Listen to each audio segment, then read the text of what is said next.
আসলে সকাল থেকে আমি মিরপুর 10 নম্বরে ছিলাম।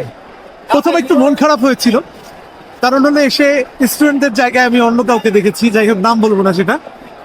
তো একটু হতাশই হয়েছিলাম যে সারা বাংলাদেশ স্টুডেন্টদের উপস্থিতি এখানে কেন নাই। তো হঠাৎ করে স্টুডেন্টদের 3 দিক থেকে যেভাবে দেখলাম, কিছুটা আশার আলো তৈরি হচ্ছে। এবং একটা পর্যায়ে আমরা দেখলাম যে জীবনের ঝুঁকি নিয়ে এই 10 নম্বরটা দখল করলো, পিছু হটলো সেই শ্রেণীতে। নাম প্রকাশে অনিচ্ছুক।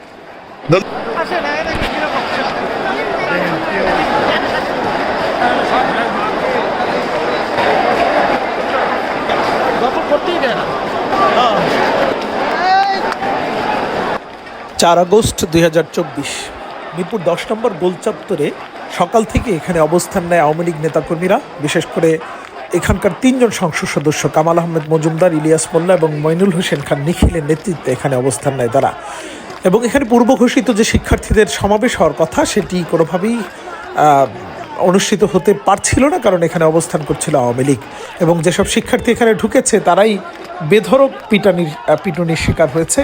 এবং সেই পিটুনির থেকে বাঁচাতে আমি 3 দিকে দৌড়াদৌড়ি করে যাদেরকে মনে হয়েছে শিক্ষার্থী, বিশেষ করে যাদের ফেইজে পেস্ট মাখা ছিল এবং লাল কাপড় বাঁধা ছিল, তাদেরকে বলেছিলাম যে তোমরা কোনোভাবেই ভিতরে ঢুকো না, তাহলে এখানে দুর্ঘটনা ঘটার সম্ভাবনা রয়েছে।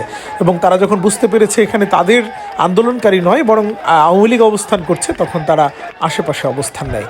এবং 3 দিকে অর্থাৎ 12 নম্বরের এই সড়কটি এবং কচুক্ষেতের এই সড়কটি, অন্যদিকে কাজীপাড়া শেওড়াপাড়ার এই সড়কটিতে অবস্থান নেয় শিক্ষার্থীরা। এক পর্যায়ে তারা 3 দিক থেকে যখন আক্রমণ শুরু করে, তুমুল সংঘর্ষ চলে এবং এখানে আগ্নেয়াস্ত্র একের পর এক গুলি হচ্ছিল। সেই গুলির মুখে তারা কিন্তু এগিয়ে যাচ্ছিল 10 নম্বরের দিকে। প্রায় 5 ঘন্টা সংঘর্ষ চলার পর এই 10 নম্বর গোল চত্বরটি দখলে নেয় শিক্ষার্থীরা। এরপরে চলে বিজয় উল্লাস, কিন্তু কে জানতো তার পরদিনও ঘটবে এরকম গণ অভ্যুত্থান এবং পালিয়ে যাবে শেখ হাসিনা। এটি একটি ঐতিহাসিক ছবি।